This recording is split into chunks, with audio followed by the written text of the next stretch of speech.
শীতল পাটির গল্প বাংলাদেশের হারিয়ে যাওয়া এক ঐতিহ্য। বাংলাদেশে অনেক সুন্দর হস্তশিল্প আছে, কিন্তু আপনি শীতল পাটি সম্পর্কে অবশ্যই শুনেছেন।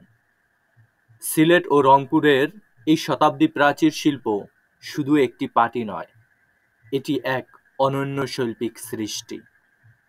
মুর্তা নামে এক ধরনের নরম বেত দিয়ে তৈরি এই পাটিগুলো দক্ষ কারিগররা হাতে বুনে থাকেন, যা তৈরি করতে লেগে যায় কয়েক দিন।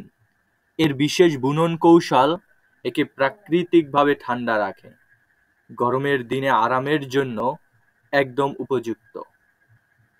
কিন্তু দুঃখের বিষয়, এই শিল্প হারিয়ে যেতে বসেছে। কম মুনাফার কারণে অনেক কারিগর এই পেশা ছেড়ে দিচ্ছেন। যদি আমরা তাদের পাশে না দাঁড়াই, তবে আমাদের এই ঐতিহ্য চিরতরে হারিয়ে যেতে পারে।